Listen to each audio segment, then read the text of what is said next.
lu kan kerja di Singapura, punya bisnis di Singapura, lu tinggal di Singapura, lu Hmm. punya rumah di Singapura. Ketika lu mendapatkan semua ini, lu berarti sebenarnya punya privilege dong. I created that privilege. Welcome to Talk Podcast. Let's talk now bersama gue Andri. Dan untuk guest episode kali ini, gue kedatangan seorang teman. Ini sudah jadi guest untuk kedua kalinya. Teman gue yang sekarang sedang tinggal di Singapura, kerja di Singapura, punya bisnis di Singapura. Teman gue sama-sama dari Pademangan, Jakarta Utara. Dirgan Fasa, apa kabar bro? Apa kabar? Baik-baik. Gimana kabar di sana, bro? Ya, baik-baik bro. Kita lagi recording di mana COVID lagi sedang naik lagi. Kacau, kacau. Gua makin nggak bisa balik Indo ini. Iya, bisa lu balik ke Indo, cuman lu harus karantina dulu. Ah, iya, iya, Iya, iya, dan benar, dan dan benar, karantina benar. di sini ribet. Nah, Anda tahu sendiri lah ya, tidak usah saya Ya, ceritakan. banyak yang sudah menceritakan. Ya, Iya, gitulah. iya, iya, Ya kecuali lu punya iya, iya. privilege, ya lu mungkin bisa Nah, lewat dengan ya I don't know, ya kan kemarin kan ada tuh yang akhirnya juga hmm. tidak dihukum karena dia sopan. Ada beritanya nyampe sini, Beritanya sampai Singapura. Oke, luar biasa dia memang. sampai, Iya, sampai. si paling sopan itu, yang merasa berhak, Pak, paling Iya. bahagia. Ya anyway, Ternyata bro. sekarang ada Gimana? parameter tersendiri ya. Ah, Ada parameter tersendiri. Yang penting sopan aja. iya, yang penting sopan. Ya, Ya, ya. gitu, bro. Ya, anyway, bro. Ngomong-ngomong tentang Hmm, hmm, privilege nih, ini kan juga di Indonesia nih, kalau lu ngikutin juga beritanya, di Indonesia kan juga lagi rame nih, hmm. membicarakan tentang privilege. Nah, Oke. lu sendiri nih bro, yang gue lihat lu kan kerja di Singapura, punya bisnis di Singapura, lu tinggal di Singapura, lu Hmm, punya rumah di Singapura. hmm, Lu hmm. berarti ketika lu mendapatkan semua ini, lu berarti sebenarnya punya privilege dong. Lu mendapatkan itu karena lu ada privilege sebelumnya dong. Hmm. Jawabnya enaknya gimana ya? I created that privilege. Lu membuat privilege itu. Ya, ya, gue yang buat sih. Karena kalau lo mau tarik balik ke belakang, Hmm, waktu gue zaman SMP itu, gue udah tulis di satu buku, sebelum umur 25, hmm, sorry, sebelum apa, maksimal umur 25, gue udah harus keluar dari rumah.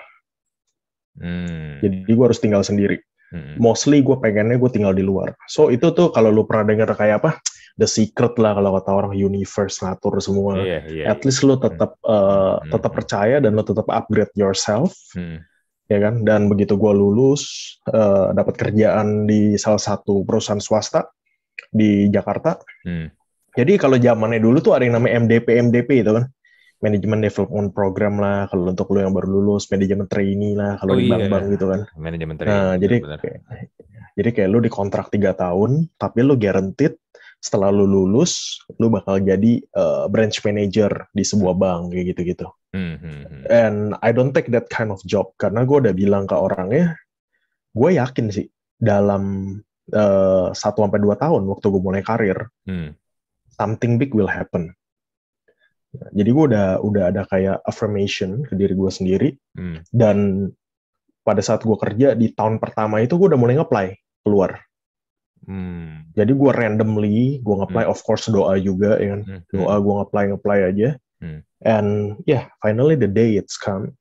Waktu gue baru kerja 10 bulan di perusahaan swasta itu, dan gue dapat kerjaan di sini. hmm, hmm, hmm, Dan ya, gue cuman bawa $600 di kantong, sama koper 32 inch. Dulu gue pernah tulis sih di blog gue, cuma blognya lagi gue ganti nama, hmm, lagi proses pengalihan. Jadi gue banyak cerita di blog gue dulu. Ya gue cuma survive dengan itu $600 dan koper isinya baju semua 32 inch. Gue tinggal di rumah bos gue. Jadi dia bilang, Gan, gaji lu gue nggak bisa kasih gede karena lu tinggal di sini dan lu makan di sini. Gue bilang no hmm, problem. hmm, Gue bilang gue bahkan nggak mikir gaji. Gue hmm, butuh a kickstart gitu kan hmm, hmm, untuk mulai hidup gue, dan ya gue nggak punya siapa-siapa kan. So slowly by the year, gue pindah kerjaan, terus upgrade diri, and I created that privilege menurut gue, karena ya kayak gitu, nggak ada sesuatu yang tiba-tiba besok gue ada di Singapura, apa enggak gue telepon orang, mau dong gue kerja di Singapura. Ayo deh besok datang ya kerja di perusahaan gue aja. Nggak ada. Berapa banyak lamaran yang ditolak, interview yang gagal, ya kan. That's the process. Nah, tapi orang tua lu sendiri sebenarnya apakah mereka orang yang berada atau gimana sih? Karena gini tahu lah, anak pada mangan lah. Gue tahu, cuman gini bro, cuman kan orang selalu menilainya gini, oh dia bisa berhasil karena orang tuanya berduit. Dia bisa lebih cepat karirnya, lebih cepat sukses karena orang tuanya memang punya koneksinya banyak, bisa bantu dia. Ya ujung-ujungnya balik lagi ke ini kan, kekayaan dan power dari orang tuanya kan. Nah, lu sendiri ya, walaupun gua kenal lu ya bro ya, tapi kan yang nonton dan yang dengerin kan belum tentu tahu tentang cerita itu. Yeah. You are right, benar. Ya gitulah, kalau nyokap gue ibu rumah tangga, bokap gue pensiun dini karena zamannya bank dulu, zaman likuidasi itu, bokap gue kena retrenchment tahun 2004, dia udah nggak kerja. Jadi gue masuk kuliah 2002, gue masuk kuliah 2002, dia 2004, 2003, 2004 dia udah nggak kerja, udah nggak kerja kantoran lagi. Terus jadi cari kerja aneh-aneh lah. Jadi guru Mandarin lah, guru les Mandarin. Ya kerjaan yang menurut gue udah jauh lah pendapatannya dibanding dulu. Jadi hidup dari, dan bokap juga sempat bisnis juga dan seems like unsuccessful. Dan ya jadi totally ya tabungan juga habis. Jadi gue masih ingat tahun 2004 itu bokap bilang, gue cuma bisa beliin lu motor nih satu, motor Karisma. Oke, Honda Karisma. Gue cuma bisa, gue cuma bisa DP-in lo ya. Nah, sisanya kuliah semua, lo settle sendiri. Jadi ya gue saat itu gue sambil kuliah gue kerja. Jadi gue pagi-pagi kelas pagi, siangnya gue buru-buru kerja. Gue kerja di, waktu itu ada anak perusahaannya Sampurna ya. Dia kayak buka toko-toko baju distro gitu di Kelapa Gading. Ya jadi ya gue kerjanya kayak gitu. Pagi gue jaga toko. Malamnya kadang gue ambil kerjaan shift malam jadi call center di Excel. Oh, oke. Provider ya. Ya provider. Ya. Salah satu, sorry jangan nyebut merek. Lupa gue. Ya, jadi di salah satu provider. Ya, salah satu provider lah. Jadi ya gitu. Kerja sampai jam 12 malam and it repeating sampai akhirnya lulus. Dapat kerjaan, bisa bayar uang kuliah, beberapa SKS, gue lulus agak lama sih 5 tahun, karena beberapa SKS gue nggak bisa bayar waktu itu. Gue nggak ada duit, sampai akhirnya cari jualan kartu kredit dulu, datengin kantor. Oke. So yeah, that's quite okay lah, quite tough lah that time.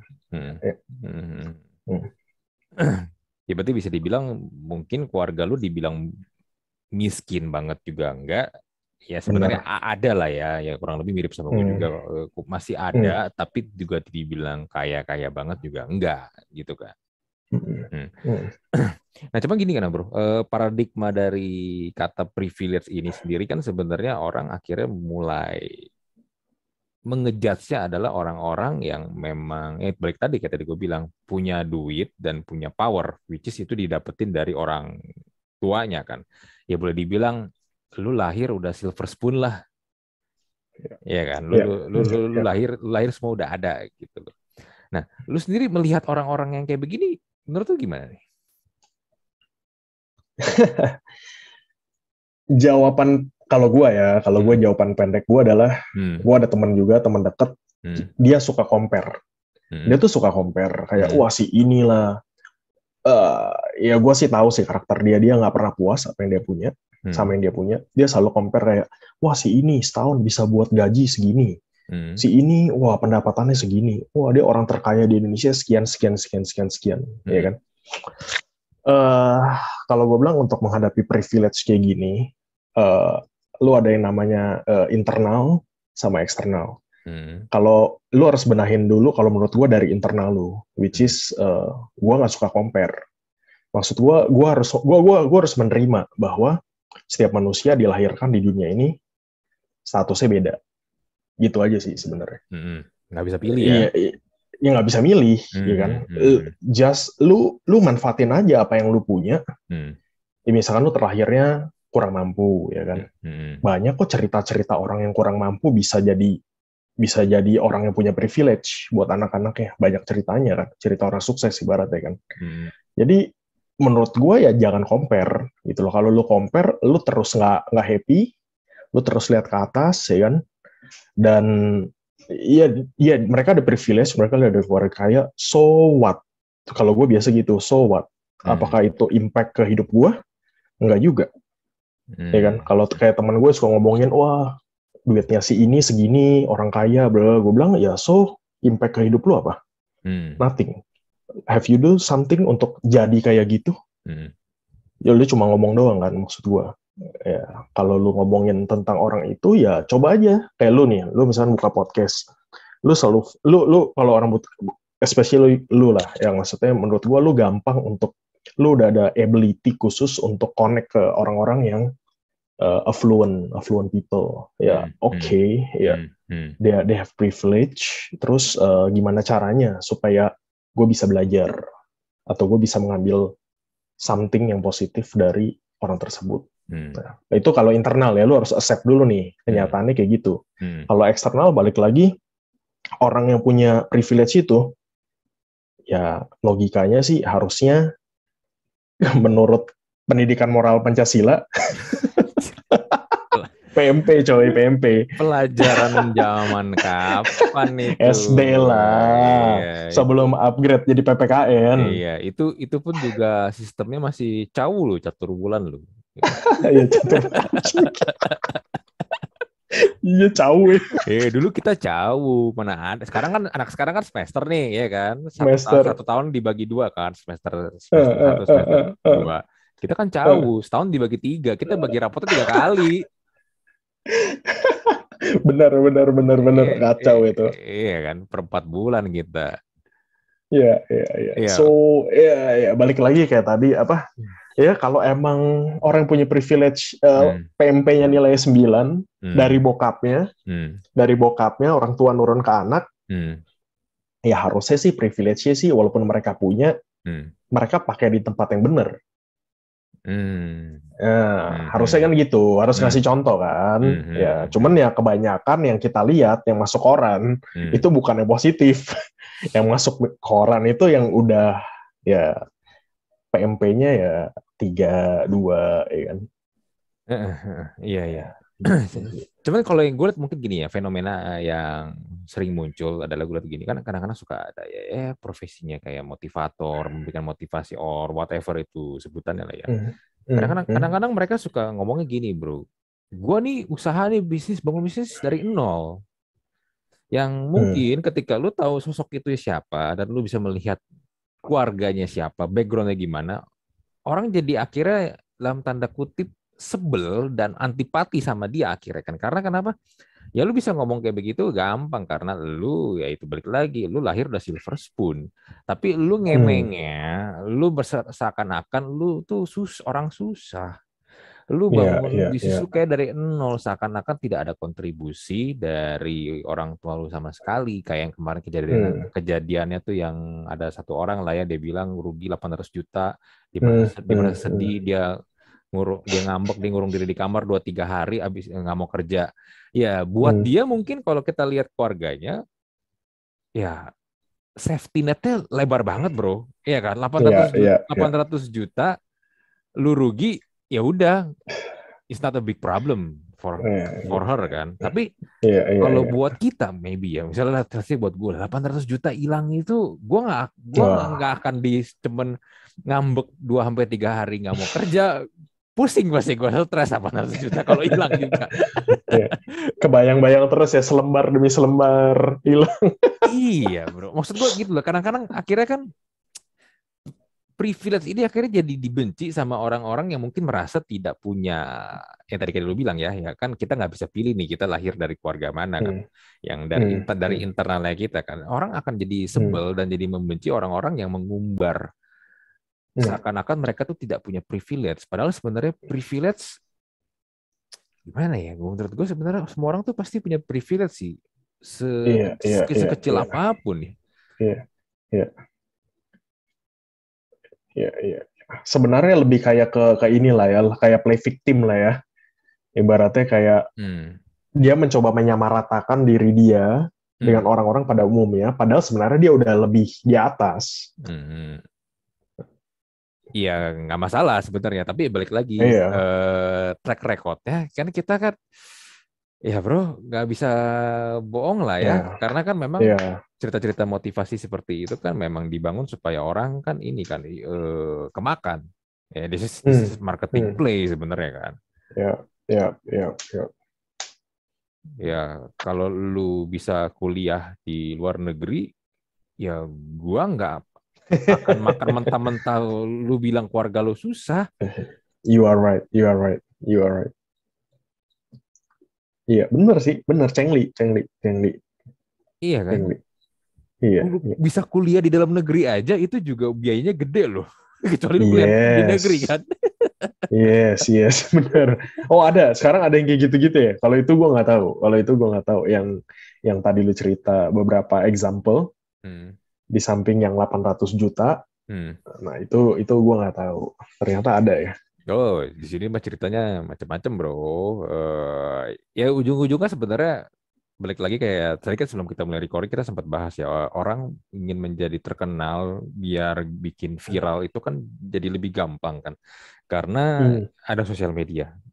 Beda sama dulu ya, kan dulu bilang komparasinya adalah kalau lu mau tampil di TV itu ya lu harus punya karya, lu harus punya talent. Lu baru bisa masuk TV dan dikenal sama orang. Kalau sekarang kan enggak, bro. Lu jadi gembel aja orang jadi bintang lu. Ya. Jadi ya bisa dan itu mempengaruhi orang-orang lain juga untuk melakukan hal serupa. Betul. Jadi banyak. Betul. Dan akhirnya kasihan gembel yang aslinya, bro.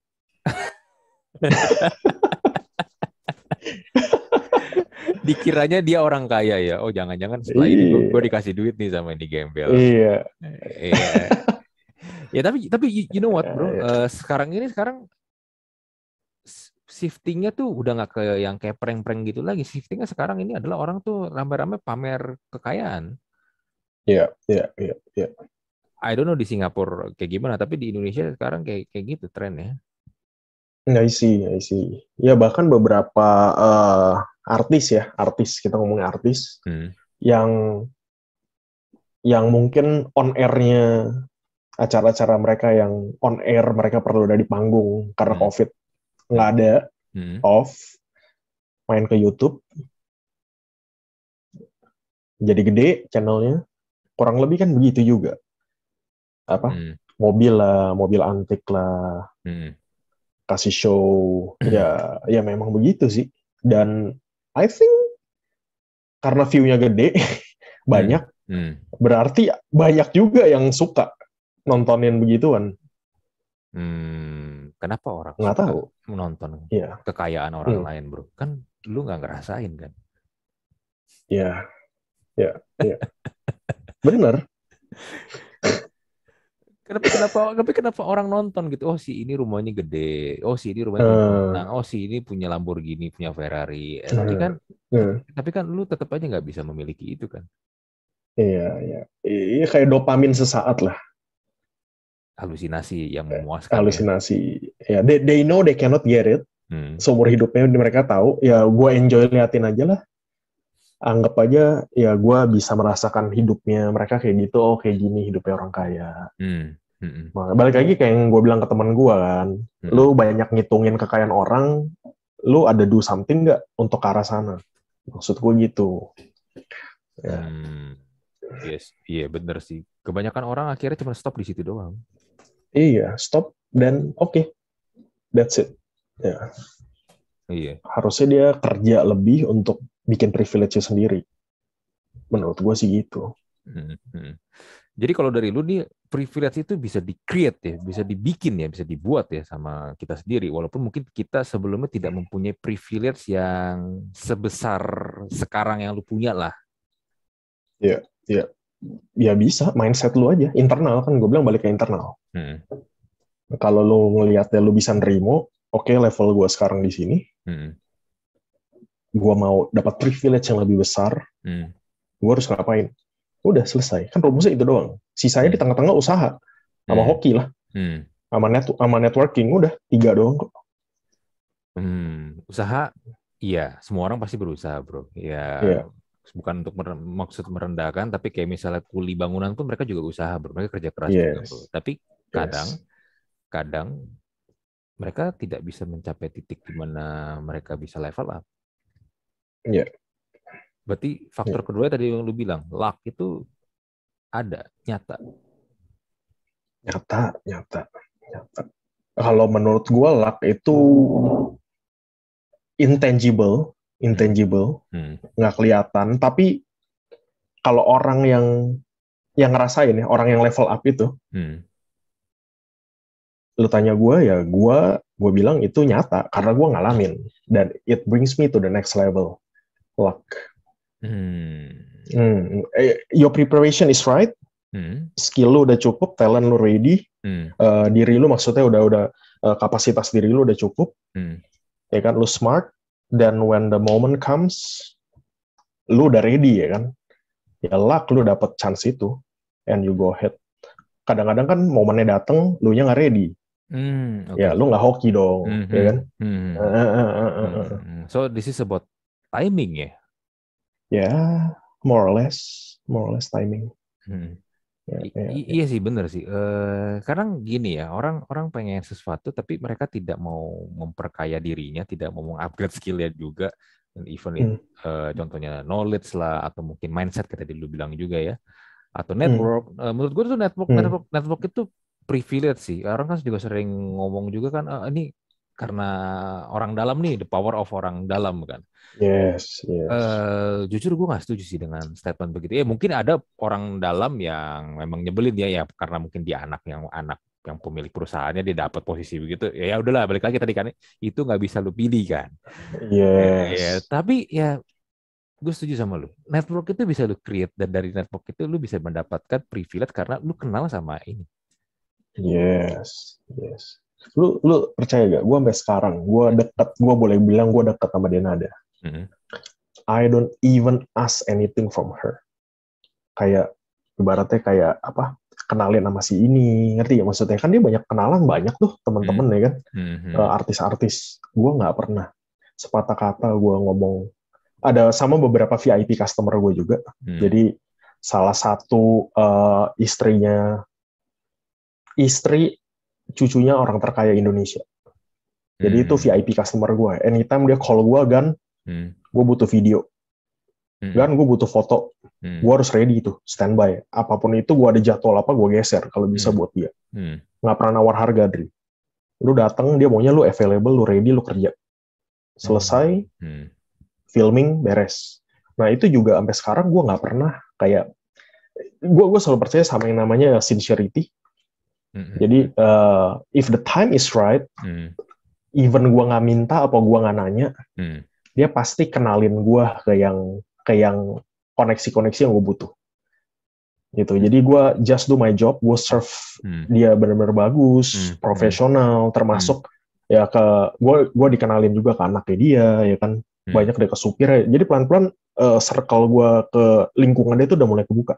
Dan gue nggak pernah even kita kan udah kenal nih 2 tahun ibaratnya kan, boleh gak kenalin sama si itu? No, gue nggak pernah nanya itu. Tapi gue showing sincerity, networking, tetap network, ya happy New Year, ya kan, kadang-kadang gue kirimin makanan, dia juga kirimin gue something like that, but in a professional way lah. Gue nggak pernah, ya jarang sih gue nanya-nanya, tolong dong, bisa bantuin gue ini gak, bantuin gue itu gak? No. Iya. Bisa gitu sih. Oh iya, dari si itu juga Denada, gue kenal J-Flow. dari situ gue kenal J-Flow buat video klip bareng untuk video klipnya mereka. I never ask for that, I just do my best. Gue show kalau gue bisa create something dan rupanya ada yang lihat. Jadi ya what you say is true lah. Yang lu ngomong benar sih. Networking itu menurut gue malah di atasnya skill. Kalau gue bilang. Iya, it is. Bahkan menurut gue sebenarnya networking itu sebenarnya is a skill also. Iya Kan. Nggak semua orang tuh bisa networking loh. Maksud gue gini lah. Kemarin kan lu ikut kelas gue kan. Kemarin kan lu ikut kelas podcast gue kan bro ya. Gue kan. Kalau gue ikut lagi. Gak usah lah, lu tinggal praktekin lah, ngapain lagi. Cuman kan kalau lu inget, ada satu yang gue highlight kan, kalau lu mau ngundang guest kan, kalau lu mau ngundang guest, kalau lu nggak kenal sama sekali dan dia nggak tahu lu, undanglah dengan sopan kan. Bikinlah, tulislah seproper mungkin, entah itu DM di Instagram atau di email, ya kan. Lu siapa, lu perkenalkan diri lu siapa, tujuan lu mau ngapain, ya kan. Dan kalau lu memang udah punya portofolio, lu punya karya, ya lu kasih tahu ke mereka, ini yang udah gue kerjain sekarang. Ya biarpun mungkin nggak harus bagus-bagus amat. Tapi kan kalau lu inget, yang gue highlight adalah kebanyakan orang di sini ya, di Indonesia ya, kebanyakan kalau nyapa orang itu di chat atau di email, itu tuh suka pada kayak kentut. Ya kan? Gue sampai sekarang masih ini ya, gue nggak habis pikir ya, kenapa orang tuh bisa menyapa orang yang lu nggak kenal sama sekali dengan huruf P. Dan kalau lo nggak dibalas tuh bisa diketik P lagi sampai berretet-retet kayak begitu. Mendingan dia jawab PP atau tes. Iya kan. Atau kadang-kadang kalau nggak ya nyepam dia mau jualan nih, ya kan. Kalau dia mau jualan langsung aja di spam. Gua di blast gitu loh. Tanpa di customize or whatever gitu. Iya.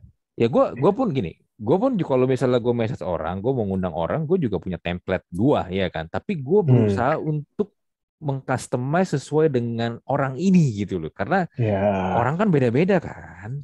Iya, benar. Ya terus abis ini mereka ngeluh, lu enak ada orang dalam. Ya lu networkingnya kayak gitu sih. itu basicnya aja nggak ada ya. Iya, basicnya aja nggak ada, bro. Itu bahaya. Basic nggak ada, mau langsung terjun ke mana, ke lapangan. Ibaratnya kalau foto, lu nggak tahu fotografi, main kamera lu, tiba-tiba ngambilin order. Itu fatal. Sama, nggak ada basic networking. First impression hancur. Iya, betul. Iya. Ya, jadi sebenarnya kalau gue pikir-pikir juga ya, privilege is a matter sih. Lu nggak akan pernah bisa kemana-mana kalau lu memang, ya kalau lu nggak punya privilege, sekali lagi ya lu harus create privilege kayak lu yang tadi contohin ya bro ya. Dan kalau lu memang nggak bisa create privilege, jadi lu nggak akan pernah bisa kemana-mana sih. Dan forever lu bakal bilang, ya play victim. Ya gue adanya segini, gue nggak bisa apa-apa segala macem. Gue kemarin ada baca satu, pas ngomongin tentang privilege yang kasus 800 juta, itu gue ada satu, gue lupa, gue baca satu Twitter, itu bagus banget ceritanya. Jadi itu gue lupa siapa yang ngomong tuh, account-nya gue lupa. Jadi intinya dia bilang dia nemu, ini dokter. Dia mungut lah satu anak yang ngemper di waktu dia lagi jalan startup dia belum benar-benar jalan, dia juga ngemper-ngemperan, ketemu tuh anak-anak satu emperan di pinggiran. Kelihatannya orang susah banget. Ya udah, dia angkat dia jadi naik. Diangkat dia kan. Oke lu kerja sama gue deh. Sampai sekarang dia udah banyak pelan-pelan, Pak, boleh saya pinjam duit, Pak? Mau ngapain? Saya mau buka usaha. Jadi tetap dia kerja sama orang ini, tapi dia juga punya usaha. Sampai kayak sekarang, it's totally dia mulai dari, lu tahu apa privilege sih orang cuma tidur di pinggir ruko, pinggir jalan. Sampai sekarang dia create his own privilege. Dan dari situ gue bilang, wow, ini orang hebat. Dia masih mau kuliah, umur udah berapa waktu itu? 31 baru mau kuliah. Dia bilang, ya mau lanjutin impian gue mau kuliah. Gue dari situ, ya udah. Dari situ ya, a lot of story like this, banyak cerita lah yang kayak begini. Tinggal lu milah aja, lu mau ikut cerita yang pilu-pilu, apa lu mau naik. Kalau cerita pilu mah banyak, buka TV aja, wah udah ceritanya drama semua, ya kan. Iya, benar sih. Berprosesnya itu loh yang kadang orang tuh suka nggak mau bro. pengennya tuh dapetnya cepet. Kalau sebulan 2 bulan nggak jalan, nggak, ya udah ditinggalin. Susah, nggak dilanjutin, Nah, kagak mau benar. dipelajari kenapa ini kok nggak jalan, gimana gue caranya supaya gue bisa naik lebih gitu, itu nggak mau. Makanya sekarang kalau yang lagi heboh di Indonesia sekarang ini kan adalah ini kan, investasi bodong bro, Nah, nah.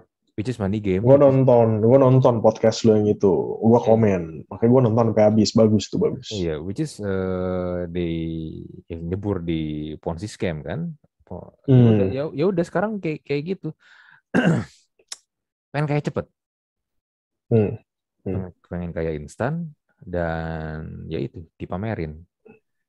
Ya, habis itu pamerin, Ya, hilang. ambiar, bubar. Ya, Ya, ya. itu yang repot. Cuman sebenarnya gini sih bro, ya gua nggak tahu kalau lu, temen gua sendiri ya, gua bukan orang yang kaya-kaya banget, tapi gua ngeliat kalau ada orang umur masih 20-an terus tiba-tiba dia pamer punya jam tangan Richard Mille, Patek, Hmm, hmm, Rolex, hmm, terus mobilnya tiba-tiba hmm, Ferrari, Lamborghini. Come hmm, on, man, hmm. it's a Ferrari, it's a Lamborghini ya kan. Bukan mobil yang Ya, harganya 100 juta, 200 juta kan. ya, ya, ya. Umur 20-an bisa punya barang-barang kayak begitu. Kalau bukan dari keluarga kaya, lu akan bertanya nggak sih, ini orang duitnya dari mana? Ya, ya. Otomatis. Pasti kita nggak usah bertanya lah. Kita berasumsi dulu nih. Kita Hmm, ngomong sama diri kita sendiri. hmm, Oke, silsilah keluarga rekodnya nggak hmm, ada dari hmm, keluarga hmm, keluarga rich family. hmm. Tiba-tiba begini umur 20-an petatang-petenteng pamer jam Hmm. segala macem di mana? Di Instagram, di Instagram. sosial media. Hmm, hmm, Eh, again itu bisa bisa fabricated, hmm, banyak kemungkinan dia hmm, bisa fabricated all of that, kan hmm, banyak kan di luar juga banyak kan. hmm, hmm, hmm, Lo mau jadi ada jasa influencer, lo mau berapa lama? Ya 3 bulan, oke kita provide ini biayanya hmm, segini. hmm. Jadi habis pakai semua foto jamnya balikin lagi. Iya. Konsisten selama berapa bulan, di build following lo. Hmm, Kedua ya mungkin bisnis yang abu-abu. hmm. Kalau di sini banyak, di Singapura banyak yang anak-anak umur segitu, ya kita udah tahu lah ceritanya. Ending-endingnya biasanya di jalanan kejar-kejaran sama polisi. drugs. Biasa gitu, anak-anak Eh, petantang tenteng kadang-kadang hmm, hmm, rentenir. hmm, hmm, Rentenir ya.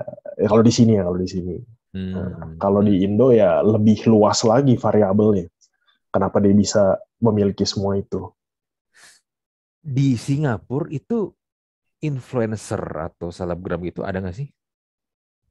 Banyak, banyak, banyak. Tapi apakah Cum, ini nggak sih, dalam tanda kutip sepamer seperti di Indonesia nggak sih? kalau menurut gua, kalau gua bandingin head to head, kalah yang di sini. Kalah, tapi ada Kalah. berarti ya yang juga konten-konten, oh barang mewah segala macam gitu. Ada, cuma nggak banyak sih. Menurut gua nggak banyak. Hmm. Menurut gua nggak banyak. Di sini lagi ngetren itu tuh yang, lu tuh OnlyFans kan? Ah, tahu. Hmm. Cara cari duit dengan kadang lu tau lu nya buka baju, kasih Oh foto-foto ya. seksi. Iya, Kalau iya. di sini begitu. Kemarin aja pas lagi Sinca, Hmm.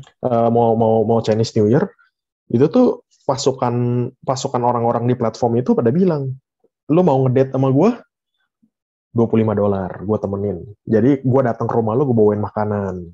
Oh. Nah, kalau lu mau ngedate sama bawa gue untuk dikenalin ke orang tua lu, Hmm. $200 sejam. Jadi udah ada tarif. Lu mau gue temenin Oke. jalan-jalan ke mall, Hmm. udah berapa. Jadi udah kayak begitu levelnya. Hmm. Hmm. Ngeri coy. Ini Udah kayak gampang aja. open BO-nya terstruktur ya. Oh, terstruktur. Kan OnlyFans open BO. Alus, mainnya alus, Iya, kan alus. kalau open BO kan orang langsung image-nya kan, wah bisa diajak tidur nih, ya kan. Emang dia Ya, dia dia ya, op- dia open BO karena memang dia ya menawarkan jasa tubuhnya lah ya kan untuk dipakai kan. iya, Tapi yang di ya, Singapura ini bisa untuk pura-pura jadi ya, pasangan, pas ya. hijab, pas datang ke keluarga jadi Pas dikenalin, pas Valentine, ya kan, lu lagi Valentine. sendirian, ya. Ntar rame lah, kalau ntar lagi ada kasus, gue kasih lu screenshotnya deh. Nih, lu mau pilih yang mana ntar? Bisa kadang-kadang Zoom meeting, kayak Zoom begini, nge-Zoom, lu bisa ambil screenshot, kayak nemenin dia sejam berapa biayanya. Oh shit. Banyak cara untuk monetize, bro. Iya sih. The thing with the social media ya, kayak Instagram gitu ya, adalah kita nggak pernah tahu sebenarnya kan di balik semua itu apa kan. Nah, Itu yang ngeri sih. Kayak ya kalau ya di Indonesia sekali lagi yang lagi kasus sekarang adalah yang afiliator-afiliator itu kan binary option kan. Yang nah, ya, ternyata ya, ya. mereka tuh hanya afiliator bukan tradernya. Hmm, Ya, ngeri ya. ngeri bro jadinya, dan orang-orang ya ini juga gue nggak bisa menyalahkan mereka juga 100% karena sebenarnya mereka kan bekerja kan untuk binary option itu kan ya, Hmm, tetapi hmm, yang dijual itu ya itu kemewahan, jadi mereka seakan-akan mereka tuh ya, kaya karena trading di sini, trading di A, hmm, trading di B, hmm, trading di C. hmm, Orang kan jadi pengen ikut-ikutan dong, ya udah hmm. akhirnya pada ke bawah ya itu, tapi kan lo tahu binary option itu ya is gambling. Ya, ini tren yang kayak begini nih, kalau gua nggak salah ya, kalau gua monitor di Amrik itu tahun lalu lagi peak, Iya karena yang kayak COVID, begini-begini. karena COVID kan. Iya, lagi peak, sekarang udah mulai agak reda karena udah mulai kebongkar. Ternyata Hmm, yang begitu-begitu banyak hmm, penipunya. hmm, Nah, baru masuk ke Indo nih, gua rasa belakangan ini lagi ngetren-ngetren. hmm. Ya terus kemarin akhirnya Hmm. sama polisi sama pemerintah udah ditetapkan judi jadi ilegal. Ya itu akhirnya Oh, jadi rame. kalau yang jual-jual robot-robot forex itu yang ada legal, ilegal, Nah nggak tahu gua. itu juga lagi ambruk bro.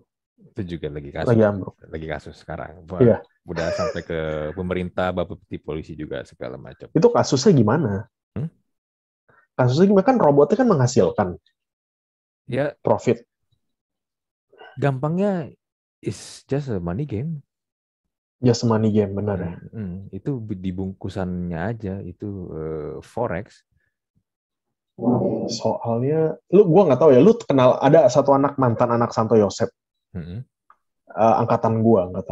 hmm, Itu tiba-tiba kontak gua ya kan, hmm, gimana kabar segala macam ya. hmm, Gua dulu pas zaman SMP lumayan dekat lah sama dia. hmm, Tapi udah agak lama gak ketemu, tiba-tiba balik lagi ya gitu, dia nawarin, gue sekarang Instagramnya udah beda. Dulu dia suka foto, sekarang Instagramnya profit hari ini. Wah, 700% segala hmm, macem. Wah, hmm, dipajang. BCA gua nih baru terima duit. Lu hmm, lihat tuh. hmm, Wah, hmm, sehari 1,2 juta. hmm, Enak, gampang, cuma duduk.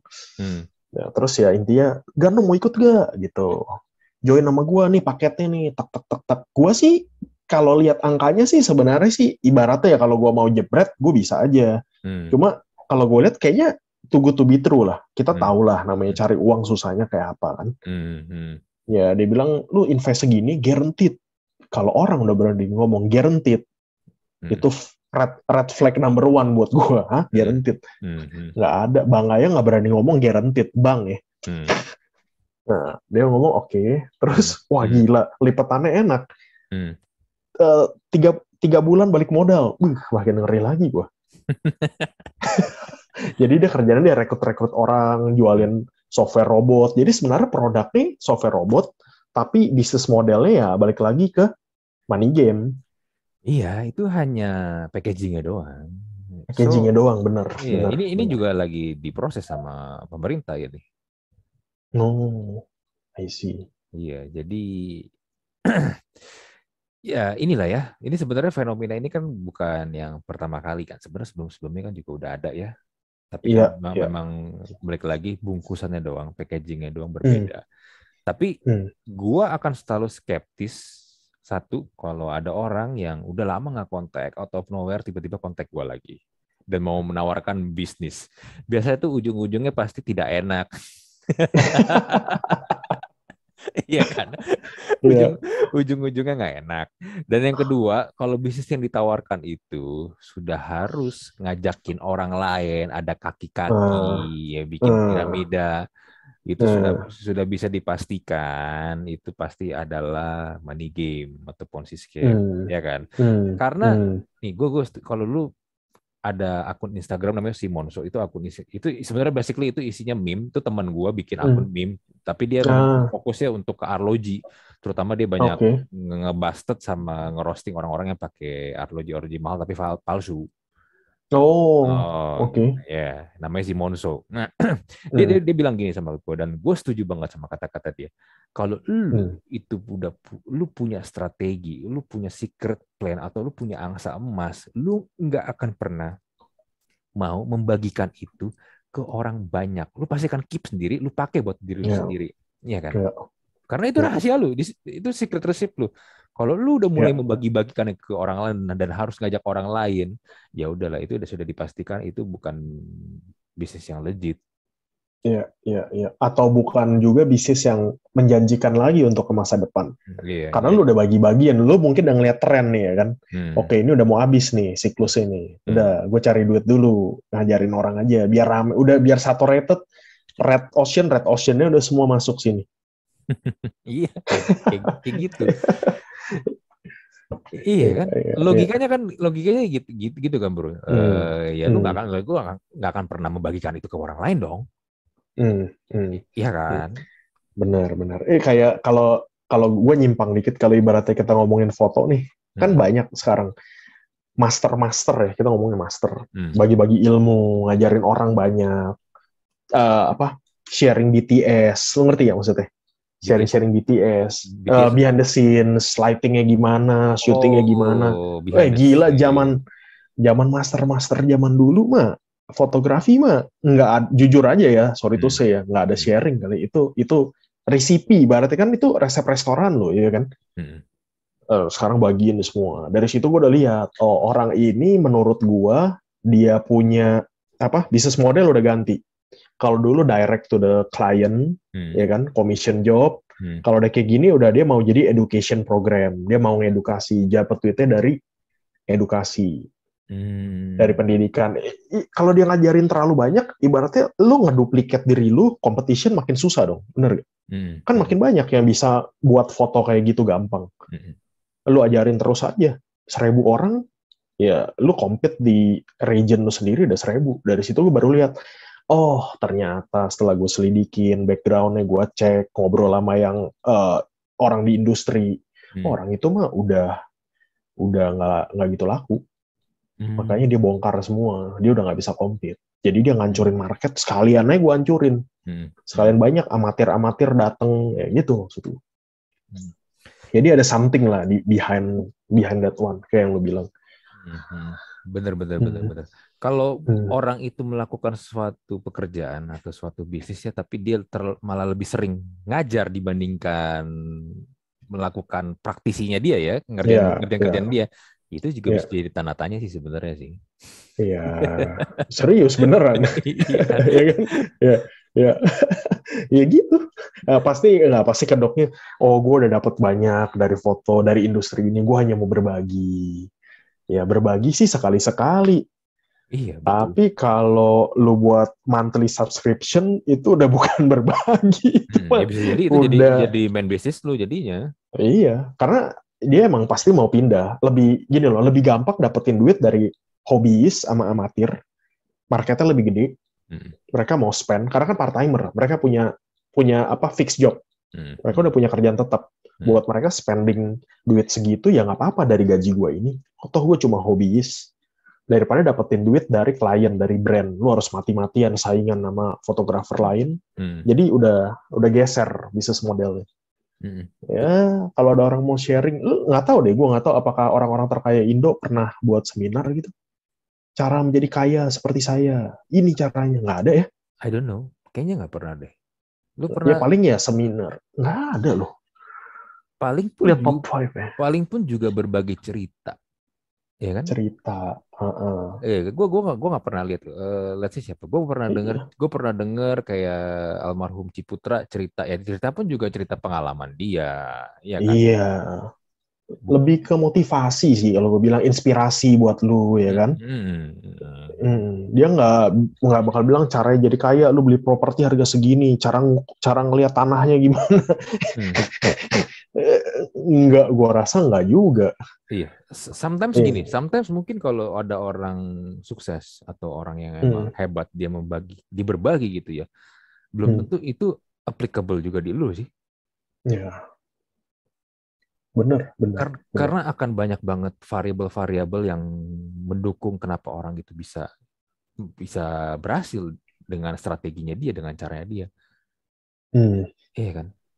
Gue gini, pas Steve Jobs masih hidup, gue demen banget. Gue sampai sekarang pun gue juga masih ngefans sama dia. Dia salah satu orang yang menurut gue inilah ya, great person yang pernah ada, terutama di dunia bisnis.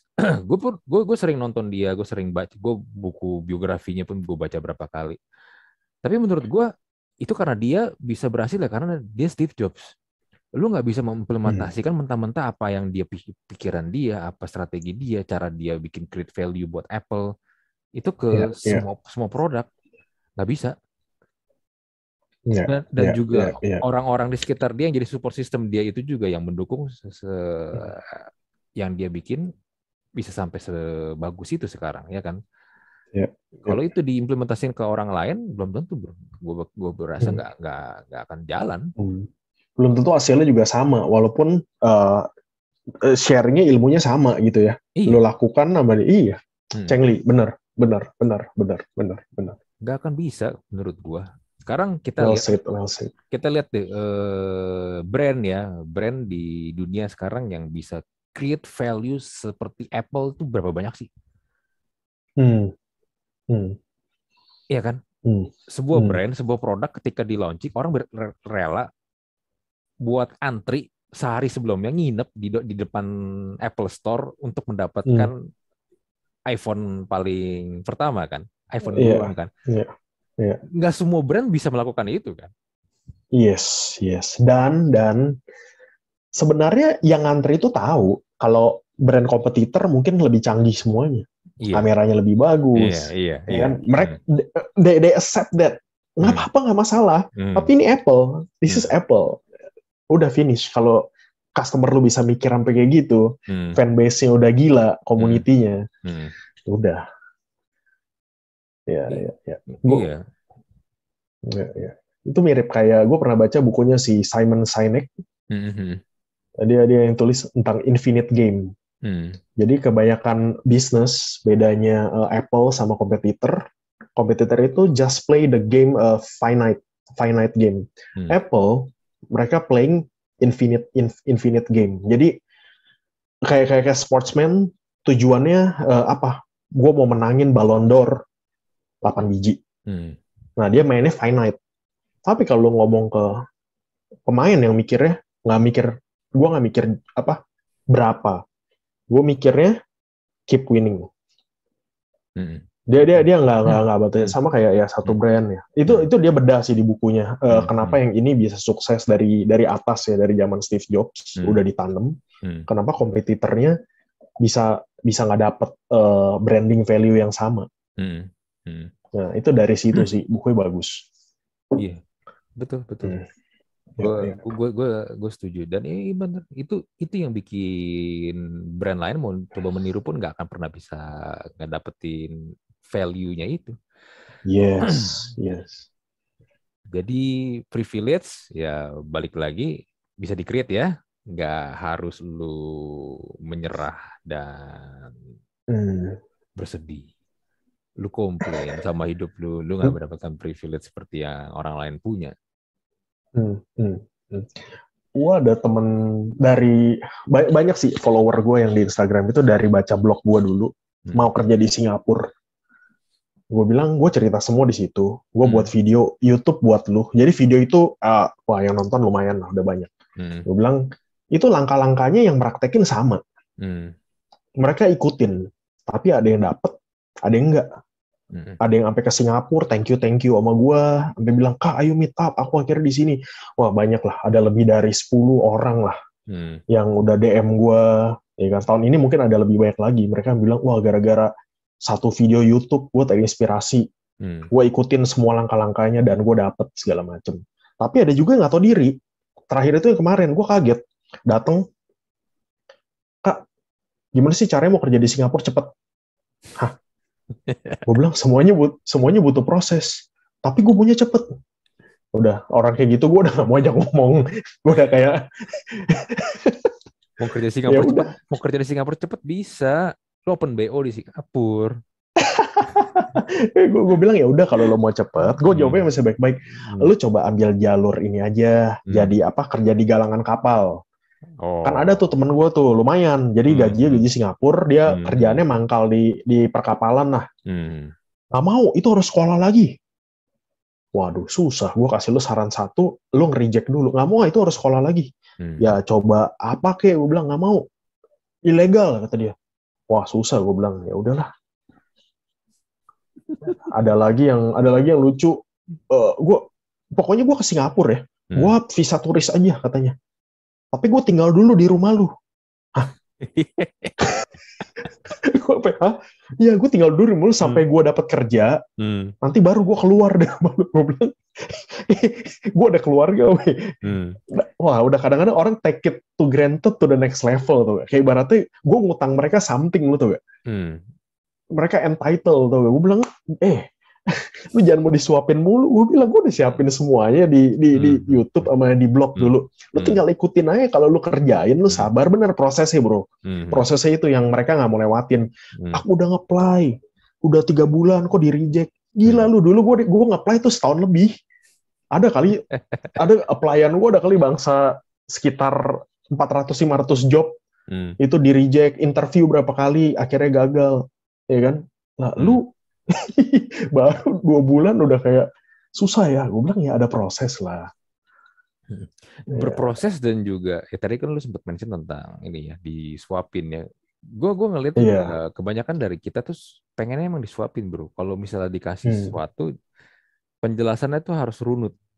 Ada Hmm. poin-poinnya, ada bullet poinnya. Satu lu ini, dua begini, tiga begini. Hmm. Hmm. Tapi mereka tuh tidak bisa atau tidak mau untuk mencoba kalau gue dikasih suatu konteks nih, Hmm. Hmm. buat gue sendiri pribadi nih, gue gimana caranya untuk melewati ini? Itu sering banget Iya. Iya. gua ketemuin bro. Iya. Iya. Mungkin nih kalau menurut gua ya ini opini gua. Menurut gua emang karena di kurikulum sekolah kita juga di Indonesia itu Hmm. dari dulu tuh diajarinnya hanya untuk menghafal doang bro. Hmm. Balik ke basicnya lagi ya dari dulu ya. Iya, kalau kita Jadi Kak, menghafal itu kan kita disuapin kan, kita cukup menghafal hmm, pertanyaannya A, jawabannya B. Lu tinggal nah, ngikutin aja yang ada di buku cetak. Yang setelah gue pikir-pikir lagi, gue dulu sebenarnya juga goblok sih ya. Soalnya esai, jawabannya harus sesuai dengan yang ada di buku cetak. Esai itu kan iya, bagaimana lu menuangkan opini lu di dalam bentuk tulisan kan. iya, iya, Tapi ini iya. jawabannya harus sama persis kayak di buku cetak.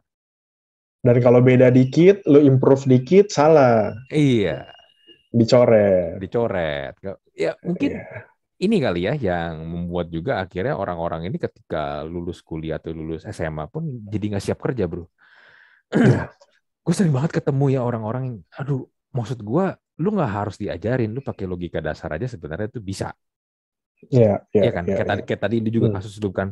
Ya, kalau mau ini ya udah lu mesti harus prepare dong. Masa lu mau numpang di rumah lu sampai dapat kerja? iya. Itu kan lu pakai logika aja kan sebenarnya. Gue udah bilang nggak usah dateng. Kalau Hmm. lu nggak punya izin, lu belum diterima nggak usah dateng. Nggak bakal ada lah. Dia tuh pikirnya kayak masih kayak di negara-negara lain lah, negara Hmm. bule sih. Hmm. Datang bawa CV, ya kan. Hmm. Pak, Hmm. saya mau kerja sini boleh gak? Hmm. Underpaid nggak apa-apa lah. Di Singapura lu coba aja. Dari employer sampai Hmm. employee, semua masuk. Hmm.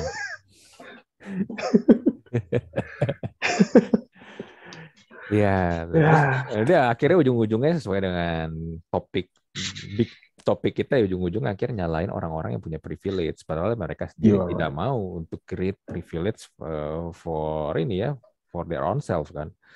Iya, iya. Ya, gitu lah bro. Tapi ya Gue sih tetap ya, gue ngeliat lu adalah salah satu contoh temen gue yang ini ya, yang fight dan mengejar dreams-nya, dan it happens gitu. Bukan dreams tinggal dreams. Eksis kan? Ada kan orang-orang gitu kan? Ada.